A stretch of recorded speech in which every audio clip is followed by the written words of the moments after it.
You all should be aware that we are in a holy place. More than that, when I came in and I saw the sign over here, I want to make an announcement. Mashiach is coming.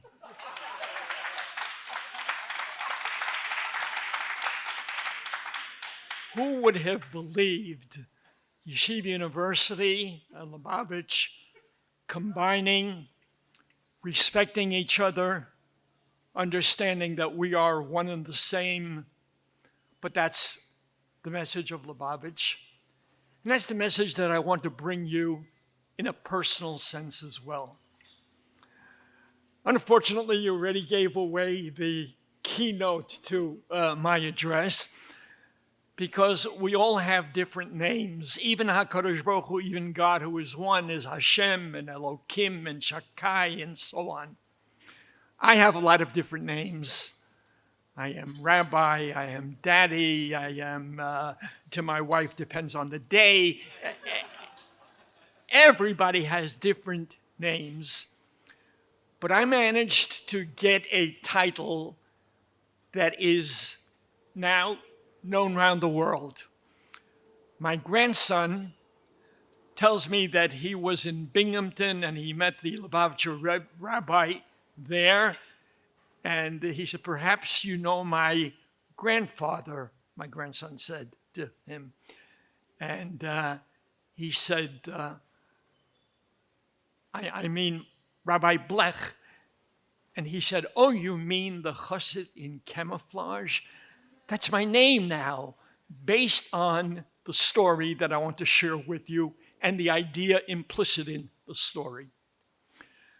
I was a rabbi of a shul for many, many years, until one day they decided they were going to give me a sabbatical. That was a miracle in and of itself, but it was about a month after that news came out, and I was aware of it, that I get a call from Lubavitch. Rabbi Groner calls me and says, I hear that you're going on a sabbatical. How he possibly could have known before my parents heard about it, I don't know, but that's the secret message system of Lubavitch. And he said, the Rebbe wants to see you. I had had no personal relationship with the Rebbe, and I couldn't understand why he wanted to meet with me. Rabbi Groner said, you have a sabbatical coming up. The Rebbe has a mission for you. I said, what kind of a mission? He wants you to go to the Far East, Australia, New Zealand, Singapore, Bangkok, Hong Kong, Tokyo, together with your wife, and spread Yiddishkeit. I am an American rabbi, and in my head, unfortunately, I make a confession. The first thing I said to Rabbi Groner was, look, I'm not really a good fundraiser. My immediate thought was that I would be going to all those places to raise funds for Lubavitch. And I said, that's not really what I do best of all. And he said, Chas v'sholom. No, everything will be paid for. We want not to make money, but make Jews. And your mission will be to go to all the places that we send you. It turns out I was from a place where there were 10 Jews that I spoke to 10,000 Jews.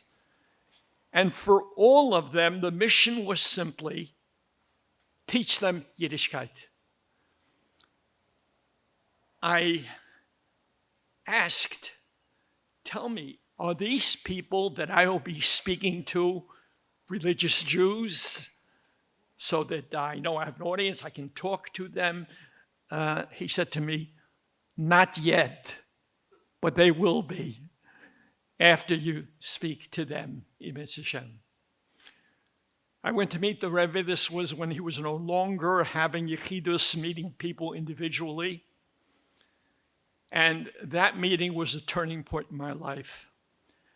That meeting, and I saw the eyes, and I felt the heart, and I felt the Kedusha was incredible, and someday I'll write it up in detail. But the Rebbe then told me what he wanted more specifically. And then my wife and I went for 4 months to all these incredible places where Jews gathered to hear Torah, and miracles happened.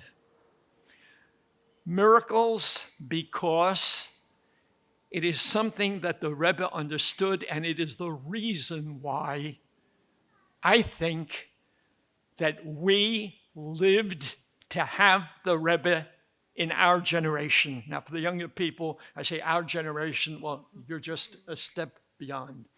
But it's a question. This question should be asked. We are not talking just about a great figure. There are heroes in every decade, in every century, in every millennium, of course. The Lubavitcher Rebbe changed Jewish history.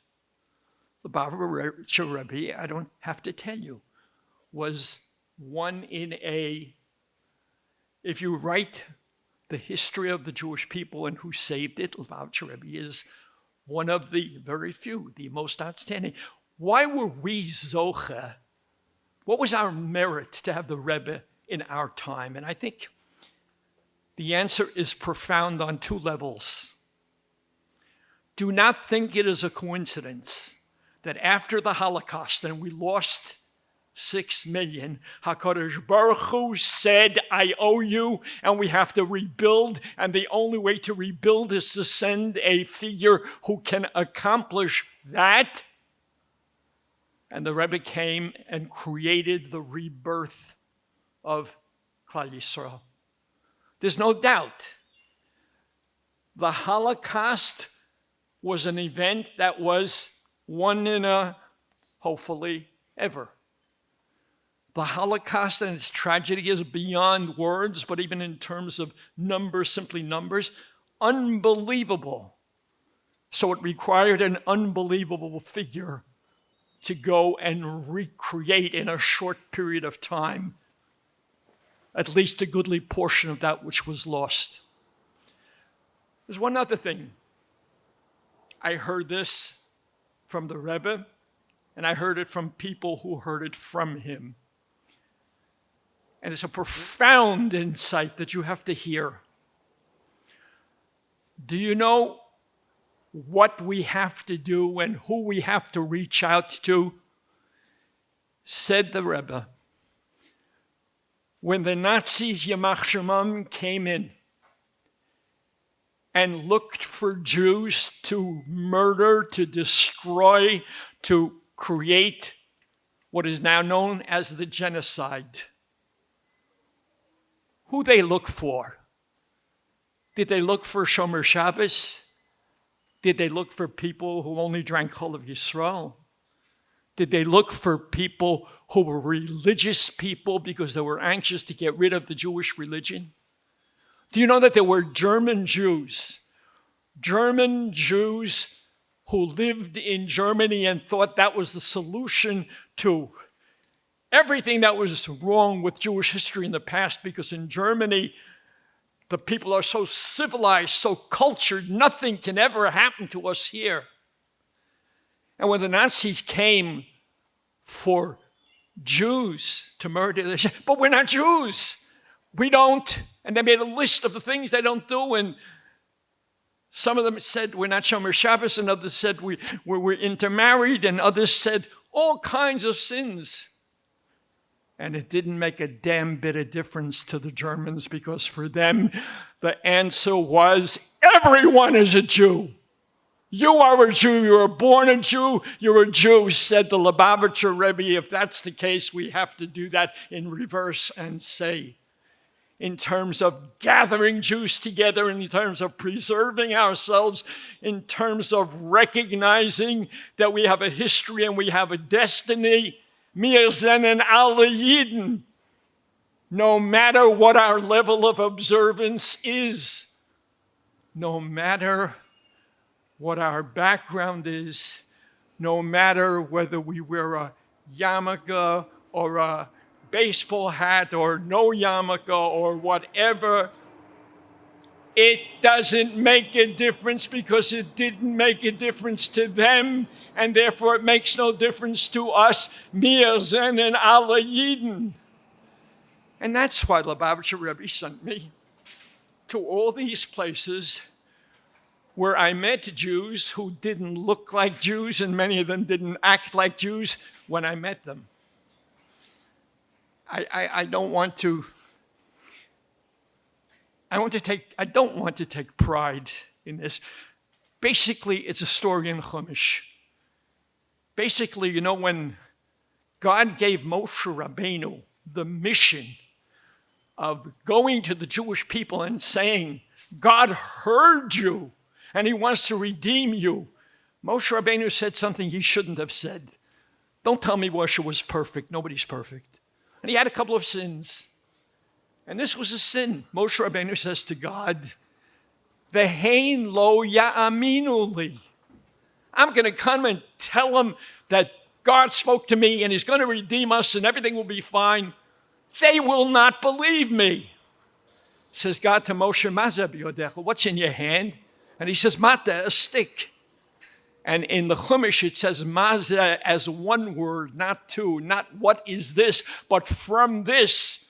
Because what God was saying to him is, from this that is in your hand, a stick, you deserve to be hit. You deserve to be smitten because you spoke ill of the Jewish people and you said they will not believe. Put your hand into your bosom and pull it out and it will be Mitzorah. And what's Mitzorah? Motzi Ra, leprous. You spoke Lashon Hara about the Jewish people. What's such Lashon Hara? I mean, he was afraid they wouldn't believe. Go, in my years, in the 50s, I'm an old man. Go, as the Lubavitcher Rebbe did, and tell some people to go to Berkeley and go and teach them about Judaism. Berkeley! Wasn't he woke? Didn't he understand what Berkeley is? The epitome of lack of values, of sexual immorality, of everything. Ve'hein lo ya'aminu li. You can't say that. You cannot say that about the Jewish people. Because in the heart, deep down of every Jew, there is Kedusha. You know what Lubavitcher Rebbe once said? How many malchus lashes does one get for committing a sin?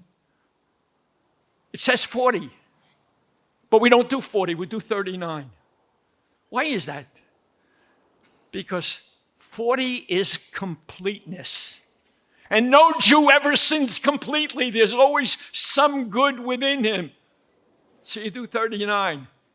And from the other, the one that you don't give, could come the 40 days that Moshe was up on Har Sinai. The 40 that represents completion, fullness. I plan to write another book. I've written, the correct number is 23 books. And the one book I did not yet write is the book of my travels, where I met Posheti Yidden who didn't even know in some cases they were Jews. And when they heard the message and they allowed themselves to hear it, Shema Yisrael, hear, they turned their lives around. They turned their lives around, and the stories are incredible.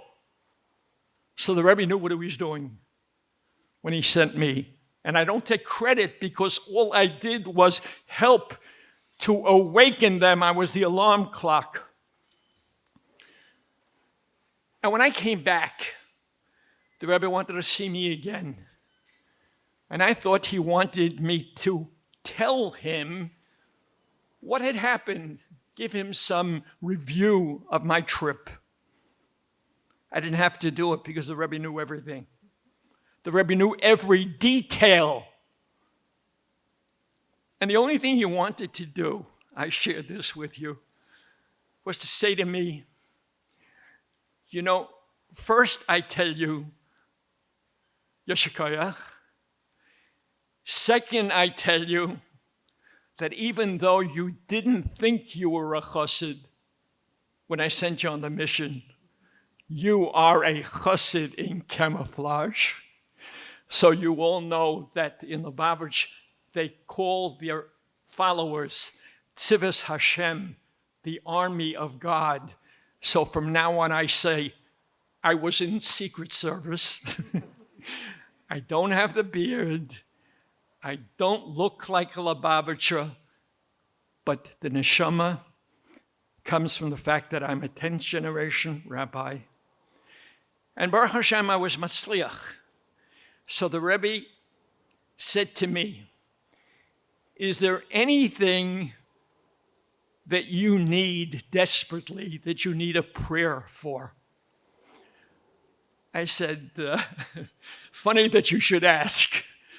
Of course, we all have prayers, and at different times in our lives, they are different. As a matter of fact, I want to say publicly that soon we will go to the OL, and my wife and I have special prayers for now in our lives, but we know that this is the place where you go because HaKadosh Baruch Hu hears these prayers with a different sense, because this is the gateway to heaven. But the Rebbe says, what do you need? And I say, well, I have one of my daughters is getting a little older and she needs a shidduch. He says to me, where is she? I said, well, she's sitting in the car outside. Go and get her. I'll wait. I rushed out. When I brought my daughter in, he said to her, this year you will be married. Not only did she get married that year, but it was to the son of a rabbi whom we met because we were on the trip in Australia. Mazel tov, right? The Rebbe's prayer came true, as everything he said and he did was emes liamito shel Torah. So, to have the opportunity to come here to the Ohel, I thank you for having invited me. I thank you for being able to be here. I thank the Rebbe for having allowed me to become the chassid in camouflage. I'm going to do what I ask you to do soon. We are going later, shortly, to the actual holy place. I want all of you, as my wife and I are doing, to think of what we really need.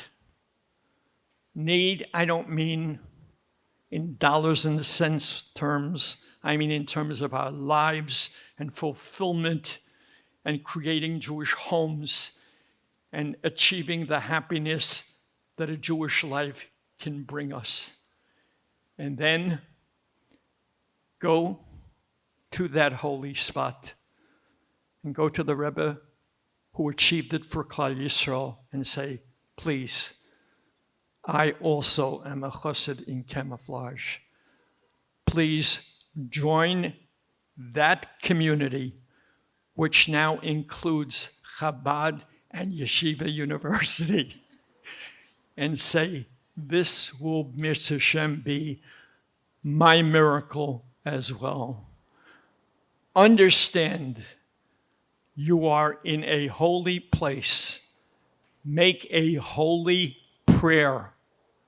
And please God, Mr. Shem, it will be fulfilled. Amen. If you like that video, hit the subscribe button and notification bell below for hours of the best Jewish content online.